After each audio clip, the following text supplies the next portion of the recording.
युवतीको एउटा भिडियो जसमा 8 वर्ष अगाडि आफूलाई बलात्कार गरेको घटनाको उनले बताइरहेकी थिइन्। त्यसको प्रतिक्रिया उनीहरूको अनुहारमा परेको मेरो छोरी डराएको म त्यो क्षण अहिले सम्झिरहेको छु। त्यसैले म तत्कालै जसलाई अभियोग लागेको छ तत्कालै अनुसन्धानको दायरामा ल्याउनका निम्ति हार्दिक आग्रह गर्न चाहन्छु। किन राताराती अवस्था आएको पनि होइन। तर राताराती अवस्था आएको होइन भन्दै गर्दा पनि अहिले हामी जो छौँ त्यसैले नै आज आफूले गर्नुपर्ने काम गर्नुपर्छ। मान्य सदस्यले आफ्नो भनाइ राख्दै गर्दा प्रारम्भमा प्रस्तुत गर्नुभएको यौन हिंसा सम्बन्धी विषयमा मेरो गम्भीर ध्यानाकर्षण भएको छ। सो सम्बन्धमा शीघ्र छानबिन गरी सत्य तथ्य पहिचान गर्न र दोषीलाई कानुनी दायरामा शीघ्र ल्याउन नेपाल सरकारलाई निर्देश गर्दछु।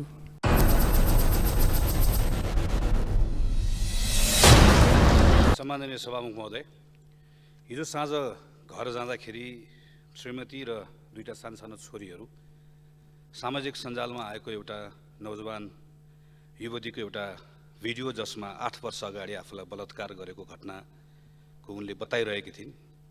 त्यो हेरिरहेको त्यसको प्रतिक्रिया उनीहरूको अनुहारमा परेको मेरो छोरी डराएको म त्यो क्षण अहिले सम्झिरहेको छु। त्यसैले म यो विषयमा प्रवेश गर्नुभन्दा पहिला सम्माननीय सभामुख महोदय मार्फत नेपाल सरकारलाई यत्रो विषय सार्वजनिक भइसके पछाडि तत्कालै जसलाई अभियोग लागेको छ तत्कालै अनुसन्धानको दायरामा ल्याउनका निम्ति हार्दिक आग्रह गर्न चाहन्छु र यही संसदबाट बनाएको बलात्कार सम्बन्धी कानुन हाम्रो फौजदारी संहिताको खास गरी हदम्याद सम्बन्धी विषयका सन्दर्भमा पुनर्विचार गर्न पनि सरकारलाई निर्देशन दिनका लागि सम्माननीय सभामुखलाई हार्दिक अनुरोध गर्न चाहन्छु। हाम्रो अर्थतन्त्रको अवस्थाको बारेमा हामी सबै चिन्तित छौँ, आवश्यक छ। तर चिन्ताको प्रतिक्रिया भनेको हामी खुम्चेर पनि हुँदैन, हामी भागेर पनि हुँदैन, हामीले कसैलाई दोष लगाएर पनि हुँदैन। किन राताराती अवस्था आएको पनि होइन। तर राताराती अवस्था आएको होइन भन्दै गर्दा पनि अहिले हामी जो छौँ त्यसैले नै आज आफूले गर्नुपर्ने काम गर्नुपर्ने छ। त्यसै यो बजेट एउटा मौका हुनसक्छ। यो बजेट फेरि पनि हामीले केही निर्वाचन क्षेत्र केन्द्रित केही कार्यक्रमहरू लिएर जाने वा केही लोकप्रिय नाराहरूको वरिपरि हामी रम्ने झुम्ने गऱ्यौँ भने यो मौका खेर जान्छ। त्यसैले सम्माननीय सभामुख महोदय, म मान्य अर्थमन्त्रीलाई आग्रह गर्न चाहन्छु हाम्रो अहिलेको अवस्था, हाम्रो अर्थतन्त्रको प्रवृत्तिलाई बुझेर तत्काल गर्न सक्ने र दीर्घकालीन रूपमा सुधार गर्नुपर्ने कुराहरूको बारेमा केही ठोस प्रारम्भ यो बजेटबाट गरौँ। यो सन्दर्भमा केवल एउटा विषय मात्रै छुन चाहन्छु आज, व्यापार घाटाको विषय, जसलाई अर्थमन्त्रीले पनि बडो महत्त्वका साथ उठाउनु भएको छ। हामीले अन्तर्राष्ट्रिय व्यापार गर्दै गर्दा करिब 100 रुपियाँको किन्दै गर्दा मुस्किलले 9 रुपियाँको बेच्छौँ। किन्दै गर्दा औद्योगिक सामानहरू औद्योगिकरण गर्नका निम्ति उद्योगको लागि चाहिने सामानहरू किनेको भए त ठिकै हो। तर हामी किन्छौँ के? हामीले लगाउने लत्ता कपडादेखि भान्सामा चाहिने सबै कुरा हामी किन्छौँ। किन्नको लागि हाम्रा केटाकेटीहरू बाहिर पठाउँछौँ, उनले कमाएको पैसाबाट किन्छौँ। नेपाल वास्तवमा भन्यो भने मान्छे बेच्ने माल सामान किन्ने देश भएको छ। मान्छे बेच्ने माल सामान किन्ने, त्यति नैमा हाम्रो घरधन्दा चलेको छ। हामी कृषि प्रधान देश भन्छौँ, तर आज बेलुका गएर हामीले आफ्नो भान्सा हेऱ्यौँ भने हाम्रो बारीको कुरा एकदमै थोरै, सबै कुरा विदेशबाट आएको कुरा। हाम्रो भान्सामा पाक्ने सबै कुराहरू विदेशबाट आएर र साँझ हामी कृषि प्रधान देश हो भनेर बस्ने हाम्रो अवस्था छ। यसको उपचार के? कृषिको उत्पादनको बारेमा मान्य अर्थमन्त्रीजीले चर्चा गर्नुभएको छ, अर्को कुनै सन्दर्भमा चर्चा गरौँला। म आज औद्योगिक उत्पादनको योगदानको सन्दर्भलाई यहाँ उठाउन चाहन्छु।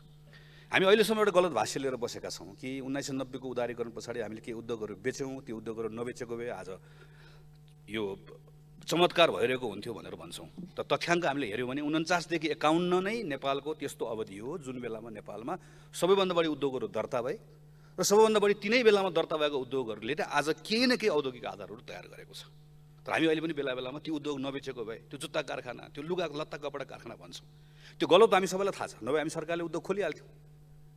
तर पनि हामीहरू बेला बेलामा त्यसबाट केही राजनीतिक फाइदाका निम्ति कहिलेकाहीँ अल्मलिने गर्छौँ। यथार्थ के हो?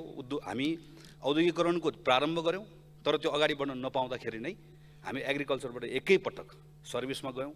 राम्रोसँग हाम्रो औद्योगिकरण फर्स्ट हुन सकेन। 5 लाख करिब श्रमशक्तिमा हामी युवाहरू आउँछ भन्छौँ, मुस्किलले 20-25-30 हजार भन्दा बढी औद्योगिक रोजगारी सृजना गर्न सकेका छैनौँ। यसका निम्ति राष्ट्रिय उद्योगहरू उत्पादनको प्रवर्धन गर्ने एउटा विशेष योजना कार्यक्रम चाहिएको छ। संसारभरिको अध्ययन अनुभवले के देखाउँछ भने कहीँ संरक्षण गरेको कुराको बडो अपेक्षा गरेको भन्दा फरक खालका परिणामहरू प्राप्त भएको छ। कहीँ प्रारम्भमा संरक्षण गरेको कारणले गर्दा उद्योगहरू प्रवर्धन भएको छ। यो सबै अध्ययन पनि भएको छ, अनुभव पनि भएको छ। नेपाल लेट स्टार्टरलाई कहिलेकाहीँ फाइदा पनि हुन्छ। हाम्रो लागि उपयुक्त बाटो के हो? हाम्रो लागि उपयुक्त बाटो भनेको राइट मिक्स। राइट मिक्स भनेको हामी बाहिरको अध्ययनहरूले भन्छ खास गरी राष्ट्रिय उत्पादन प्रवर्धन गर्ने कुराको सन्दर्भमा एउटा हार्ड पोलिसी, एउटा सफ्ट पोलिसी। सफ्ट पोलिसी अर्थात् उत्पादकत्व बढाउने, उत्पादकत्व बढाउनको लागि पूर्वाधारमा मद्दत गर्ने, जनशक्तिमा मद्दत गर्ने, यो प्रविधि नयाँ खालको प्रविधिको आन्तरिकीकरण गर्ने, प्रतिस्पर्धी क्षमता बढाउने, यो जहिलेसम्म गर्दै गए हुन्छ, यसमा इन्भेस्टमेन्ट गर्दै गए हुन्छ, बढाउँदै लिएर जाने। अर्को भनेको हार्ड पोलिसी अर्थात् खास गरिकन छुट, प्रोत्साहन, जुन आयातलाई दुरुत्साहन गर्ने कतिपय सन्दर्भमा यो औचित्यपूर्ण हुनुपर्छ, रणनीतिक हुनुपर्छ र यो समय आबद्ध हुनुपर्छ। समय आबद्ध भएन भने राष्ट्रिय उत्पादन बढाउँछु, उद्योगलाई संरक्षण गर्छु, आत्मनिर्भर बनाउँछु भन्दै गर्दा त्यो आत्मनिर्भर पनि बन्दैन, झन् त्यो परनिर्भर बन्दै जान्छ र त्यो इन्डस्ट्री ग्रो पनि गर्दैन। त्यसैले हाम्रा सन्दर्भमा हामीले दुईटै कुरा चाहिएको छ।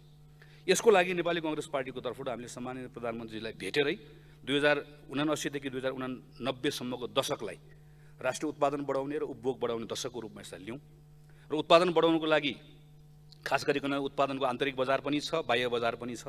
निजी क्षेत्रबाट made in Nepal, make in Nepal जस्ता अभियानहरू सञ्चालन गरिएका छन्, यसलाई पनि सँगै लिएर जाउँ र यसका निम्ति उद्योग मन्त्रालयले लिड गरे तापनि यो सिङ्गो सरकारको सबै निकायले समन्वय गरेन र त्यो स्तरको मान्यता महत्त्व यसले पाएन भने पनि अर्थ हुँदैन भनेर भनेका छौँ। यसको लागि हामीले कुन कुन क्षेत्रहरू छान्ने भन्दा क्षेत्र छान्ने केही आधार बनाउनुपर्छ, जसको केही पूर्वाधार बनिसकेको छ, जसको बजार छ। हाम्रो अहिले हेऱ्यो भने सहरीकरण बढेको छ, हाम्रो आम्दानी बढेको छ, हाम्रो खर्च गर्ने प्रवृत्ति बदलिएको छ, नेपाली उत्पादनप्रति पनि विश्वास पनि जागेको छ, कतिपय कुराको हाम्रो बाह्य बजार छ र जसको आयात प्रतिस्थापन गर्न सकिन्छ, जसको भोल्युममा गर्न सकिन्छ। यो कुरालाई हेरेर हामीले के क्षेत्रहरू छानेका छौँ, त्यो क्षेत्रहरूको हामी सुझाव दिएका छौँ। एउटा धागो, कपडा उद्योग एउटा, दोस्रो फुटवेयर जुत्ताहरूको, तेस्रो निर्माण सामग्री, चौथो भनेको कृषि खाद्यान्न, पाँचौँ भनेको वन पैदावार जडीबुटी औषधि, छैटौँ हस्तकला र सातौँ भनेको नयाँ अवसर क्षेत्र निस प्रडक्टहरूको जहाँनिर हुनसक्छ। यो सातवटा कुरालाई कम्तीमा अहिले 10 वर्षसम्म हामीले अघि भनेको जस्तै सफ्ट पोलिसी अन्तर्गत वैदेशिक लगानी भित्राउने कुरा, आन्तरिक लगानी बढाउने कुरा, जनशक्तिलाई प्रशिक्षित गर्ने कुरा, साना मझौला प्रवर्धनलाई प्रोत्साहित गर्ने कुरा लगातार गर्दै जाने। तर भन्सार दर प्रोत्साहनको कुराहरू चाहिँ 10 वर्षसम्म, यो 10 वर्ष हो, 10 वर्षभित्रमा हामीले यति प्रतिस्पर्धाको क्षमता बढाइसक्नुपर्छ कि त्यसपछि सरकारले थप छुट प्रोत्साहन के पनि दिँदैन भनेर अहिले नै समय आबद्ध गरेर यो क्षेत्रलाई हामीले थप अगाडि लिएर जान सक्छौँ। उदाहरणको लागि जुत्ता मात्र हेरौँ, हामी अहिले पनि पुरानो जुत्ता कारखाना सम्झन्छौँ। नेपालमा अहिले करिब वर्षको 9 करोड जोर जुत्ता हामी नेपालीहरूले खपत गर्छौँ। 9 करोड जोर जुत्ता खपत गर्दै गर्दा 4 करोड जति यहाँ उत्पादन हुन्छ। करिब 5 करोड जोर जति जुत्ता चाहिँ हामी विदेशबाट लिएर आउँछौँ। विदेशबाट ल्याएको जुत्ता जुन छ त्यो 5 करोड मध्ये करिब त्यो 5 करोड मध्ये 4.5 करोड जोर उत्पादन नेपालभित्र हुन सक्ने क्षमता छ। किनकि नेपालमा अहिले भएको उद्योगको उत्पादन क्षमता भनेको करिब 16 करोड जोर जुत्ता नेपाली उद्योगले उत्पादन गर्न सक्ने आजको दिनमा क्षमता छ। तर किन 4 करोड मात्र उत्पादन गरिरहेको छ? बजार 9 करोड भए पनि किन भन्दा 5 करोड बाहिरबाट आउँछ। बाहिरबाट आउँदै गर्दाखेरि पनि त्यसको भन्सार मूल्याङ्कन ठिक भएको भए त ढुकुटीमा पैसा जम्मा भयो भन्ने हुन्थ्यो। यति कम भन्सार मूल्याङ्कन छ कि न सरकारको ढुकुटीमा यथेष्ट पैसा जम्मा हुन्छ, न उपभोक्ताले सस्तो पाउँछ, न नेपालको उद्योग फर्स्ट आएको छ। सरकारले खालि चोरी पैठारी मात्र म रोक्छु, म यसरी चाहिँ न्यून मूल्याङ्कन मात्र म गर्दिनँ, के पनि दिनु पनि पर्दैन, म न्यून मूल्याङ्कन गर्न दिन्न। म नेपालको लागि उत्पादन भएर बजारमा आएको छ भने म मेड फर नेपाल वा म्याक्सिमम रिटेल प्राइस म राख्न लगाउँछु। अघि भर्खर मानिसले भने जस्तो हार्मोनी कोडको कुरा म मिलाउँछु। म न्यून मूल्याङ्कन गर्ने यो 2-3 कुरा मात्र सुधार गरिदियो भने नेपाली जुत्ता उद्योगले अर्को वर्षभित्र करिब 50 लाख जोर जुत्ता मात्र बाहिरबाट आउने, त्यो पनि कुनै अतिरिक्त कुरा नगरिकन, फेरि नेपालीले लाउनुपर्छ नभनिकन यही बजारमा प्रतिस्पर्धा गरेर आउन सक्ने अवस्था छ। एउटा उदाहरण दिएको मैले। यसको निम्ति खाली इच्छा शक्ति भए हुन्छ, तर सँगसँगै उद्योगलाई पनि के भन्नुपर्ने छ भने करिब 60% यहाँ फेरि भारतीय कामदार काम गर्छन्। नेपाली कामदार काम गर्ने कुरालाई कसरी सुनिश्चित गर्ने एउटा हामीले यहाँ ध्यान दिनुपर्ने छ र नेपाली कच्चा पदार्थको प्रयोग गर्ने कुराको सन्दर्भमा पनि यो चाहिँ भ्यालु चेनलाई कसरी हेर्ने यसमा पनि हामीले ध्यान दिनुपर्ने छ। अर्को उदाहरण हामीले टेक्सटाइलको हेर्न सक्छौँ। सानो एउटा उदाहरण हेरौँ। करिब प्रति व्यक्ति अहिले हामी चाहिँ सालखाला एकजनाले 20 मिटर कपडा हामी प्रयोग गर्छौँ भनेर भन्छौँ। हाम्रो लत्ता कपडा सबै कुरा हेऱ्यौँ भने हामीले 3 करोड नेपालीको रफली हामीले हेऱ्यौँ भने नेपालमा उत्पादन हुने हामीलाई टोटल चाहिने करिब 60 करोड जुन चाहिँ हामीलाई चाहिन्छ मिटर कपडा चाहिन्छ, 10% नेपालमा उत्पादन हुन्छ। अहिले मान्य मन्त्री चाहिँ तथ्याङ्क पल्टाएर हेरौँ, नेपाललाई अर्को चाहिने करिब 10% मात्रै भन्सार तिरेर आएको छ। त्यो हिसाबले हेऱ्यौँ भनेदेखि भने आजको दिनमा हिसाब गर्ने हो भने हामी नेपालीको कसैको घरमा पनि बेडसिट तन्ना नहुनुपर्ने, पर्दा नहुनुपर्ने, हामीले जिउमा लगाएको लुगा पनि हामीले वास्तवमा भन्ने हो भने 1 सरल लुगा मात्र हाम्रो जिउमा आउनुपर्ने। किनभने उत्पादन पनि भएको छैन, बाहिरबाट आएको कुरा पनि हाम्रो तथ्याङ्क कहीँ पनि देखिँदैन। यो सबै कहाँबाट आएको छ? चोरी पैठारीबाट आएको छ, कम मूल्याङ्कन भएर आएको छ, सबै बजार भरिएको छ। त्यही हार्मोनी कोडमा खेलेर चाहिँ बेबी प्यान्ट भनेर आएको छ, बेबी अन्डर गार्मेन्ट भनेर आएको छ। सबैलाई थाहा छ, अर्थ मन्त्रालयले बस्ने मान्छेलाई थाहा छ। यो दुईटा कुरामा मात्र अलिकति राम्रोसँग गरिदियो नेपालको टेक्सटाइल, तीनटा चारवटा कुरामा मद्दत गरिदियो नेपालको टेक्सटाइलले करिब करिब हाम्रो यहाँको 90% हाम्रो आफ्नो उत्पादन हाम्रो आफ्नो चाहिने कुरा पुग्छ। चाहिने कुरा पुग्ने कुराले त्यसपछि हामीलाई निर्यात प्रवर्धन गर्ने कुराको लागि यति राम्रो नयाँ मान्छेहरूले आएर काम गरेका छन्, गार्मेन्टमा, फुटवेयरमा, जडीबुटीमा काम गरेका छन्, बाहिरको बजार खोजेका छन्, राम्रोसँग उनीहरूले बाहिर त्यसलाई बेच्न सक्छन्, नेपालको निर्यात प्रवर्धन गर्न सक्छन्। हामीले प्रत्येक वर्ष व्यापार घाटा भनेर मात्र हुन्न, ठाउँहरू छ, आधारहरू बनिसकेको छ। गएको सरकारहरूले गरेका कामहरूको आधार पनि के आधार बनेको छ, नेपाली आफैले गरेर आधारहरू बनेको छ। तर एउटा पुस दिने बेला आएको छ। त्यसैले म आग्रह गर्न चाहन्छु, यो वर्ष केवल यो एउटा लिप सर्भिस जस्तो आएर आयात प्रतिस्थापन गर्ने, निर्यात प्रवर्धन गर्ने, यसको लागि विशेष कार्यक्रम भनेर मात्र होइन, एउटा दशककै रूपमा यसलाई लिएर जाउँ, यसको लागि स्पेसिफिक कार्यक्रमहरू बनाउँ, केही ठोस कार्यक्रमहरू बनाउँ र केही सेक्टर छानौँ, त्यसको आधारमा टाइमलाइन बनाउँ। यो अब कम्तीमा लत्ता कपडा, जुत्ता, औषधि, जडीबुटी यस्ता केही सेक्टर छन् र केही नेपालले निर्यात गर्न सक्ने ठाउँहरू छ। डाक्टर सन्दु गुरुङले बनाएको लेन्स जस्तो केही निस प्रडक्टहरू छ जसलाई हामी बाहिर बेच्न सक्छौँ। केही नयाँ केटाकेटीहरूले नयाँ प्रडक्टहरू निकालेका छन्। कतिपय सामानहरू मजाले आजको दिनमा सानो कुराबाट नेपाली बजारले प्राप्त गर्न सक्ने ठाउँहरू छ। यसमा अलिकति काम गरौँ मान्य अर्थमन्त्रीजी, यति काम गर्न सकियो भने यसमा खालि एउटै कुरा मेरो सामान्य सभामा आग्रह गर्न चाहन्छु, अर्थमन्त्रीजीले एकछिनलाई अर्थमन्त्रीको ठाउँबाट चाहिँ त्यो फाइनेन्सको ठाउँमा चाहिँ इकोनोमी मिनिस्टर भएर, उद्योग मन्त्री भएर मैले अर्थ मन्त्रालयबाट बनाउने मेरो भन्सारको पोलिसीले मैले बनाउने कुराबाट नेपाली उद्योग प्रवर्धन हुने नहुने कुरा जोडिन्छ, त्योसँग ठोकिएको छ। केवल मैले सिधा राजस्व कति जम्मा भयो भन्ने कुरा मात्र छैन भन्ने कुरा मात्र हेरिदिनु भयो यो पटकको बजेटमा भने नेपाली उद्योगहरूको सर्टेन सेक्टरको लागि योभन्दा ठुलो अहिलेको लागि त्योभन्दा ठुलो राहतहरू के हुन सक्दैन। यसमा म सामान्य सभामुख महोदय मार्फत मान्य मन्त्रीजीको ध्यान आकृष्ट गराउन चाहन्छु। धन्यवाद। जय नेपाल। माननीय सदस्यहरू, मान्य सदस्यले आफ्नो भनाइ राख्दै गर्दा प्रारम्भमा प्रस्तुत गर्नुभएको यौन हिंसा सम्बन्धी विषयमा मेरो गम्भीर ध्यान आकर्षण भएको छ। सो सम्बन्धमा शीघ्र छानबिन गरी सत्य तथ्य पहिचान गर्न र दोषीलाई कानुनी दायरामा शीघ्र ल्याउन नेपाल सरकारलाई निर्देश गर्दछु।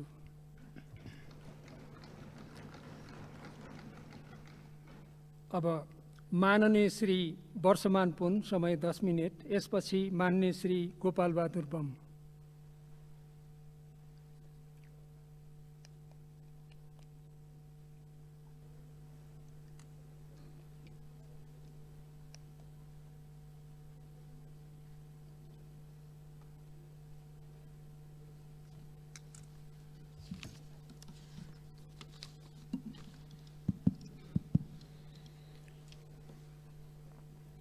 सम्माननीय सभामुख महोदय, मान्य अर्थमन्त्रीज्यूबाट प्रस्तुत विनियोजन विधेयक 2079 का सिद्धान्त र प्राथमिकताका बारेमा मेरा केही भनाइ र दृष्टिकोणहरू राख्ने अनुमति चाहन्छु। सभामुख महोदय, नेपालको संविधानले आफ्नो प्रस्तावनामा बडो स्पष्टताका साथ समाजवाद उन्मुख राज्य व्यवस्थाको आधार तयार गर्ने भनी उल्लेख भएको छ। त्यसलाई कार्यक्रमिक रूपमा जनताका आधारभूत र मौलिक हकका रूपमा संविधानले नै शिक्षा, स्वास्थ्य, आवास, खानेपानी र फुड सम्बन्धी अधिकारको सुनिश्चितता गर्दै सामाजिक न्याय सहितको लोकतन्त्रको परिकल्पना गरेको छ। तर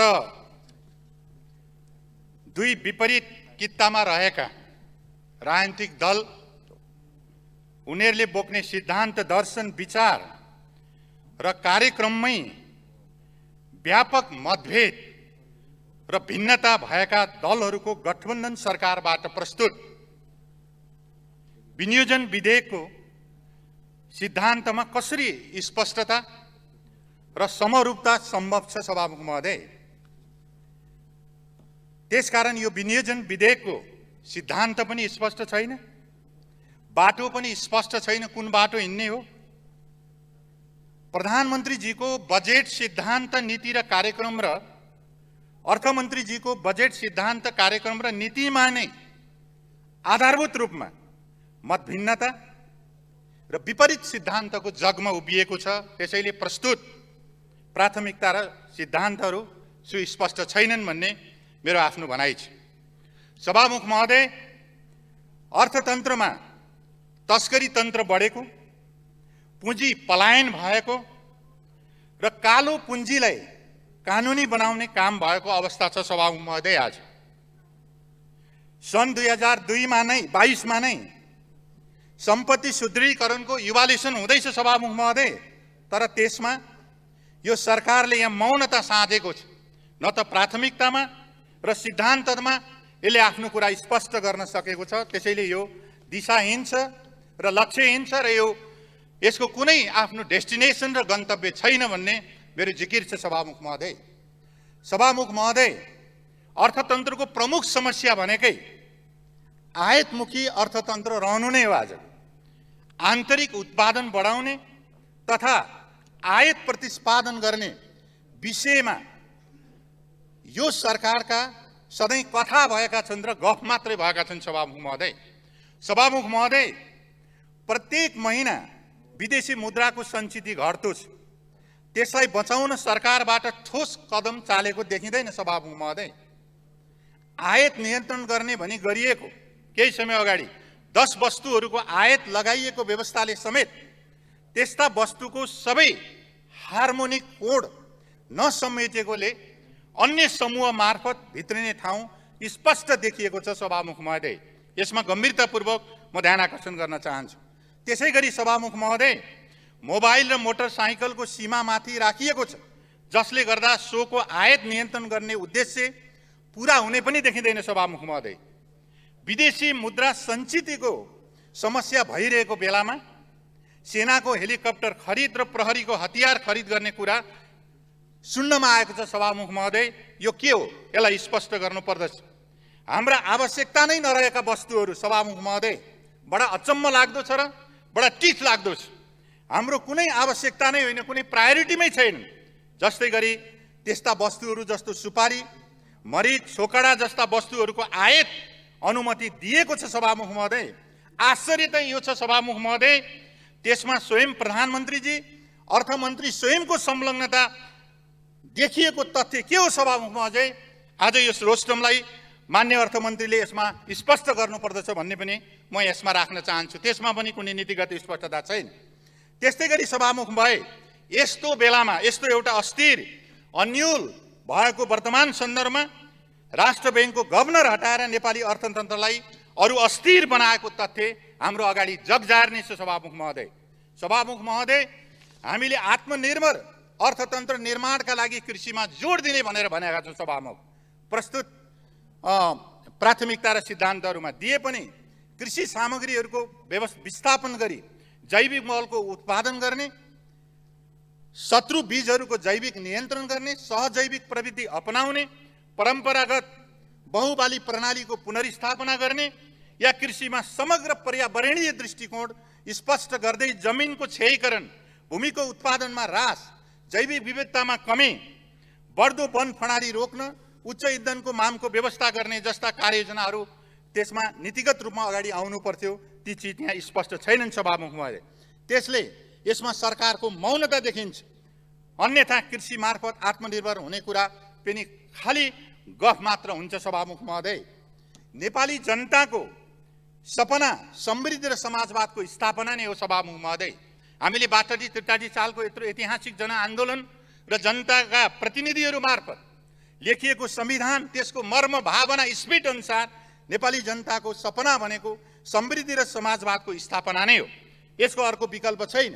त्यसकारण हाम्रो संविधानमा परिकल्पना गरेको, संविधानको प्रस्तावनामा नै लेखिएको समाजवाद उन्मुख राज्य व्यवस्थाको स्थापना गर्ने कुरा या संविधानको मौलिक हकमा 42 बुँदाहरूमा जनताका समस्याहरूलाई सम्बोधन गर्ने, संविधान प्रदत्त शिक्षा, स्वास्थ्य, रोजगारी, आवास, खाद्यान्न, पिउने पानी, खेलकुद, मनोरञ्जन, स्वच्छ वातावरण, सुरक्षा लगायत मौलिक अधिकारलाई व्यवहारमा कार्यान्वयन गर्नुपर्ने, त्यसलाई चाहिँ के अरे प्राथमिकता तोक्नुपर्ने, त्यसलाई सिद्धान्त बनाउनुपर्ने, त्यो हाम्रो आवश्यकता हो सभामुख महोदय।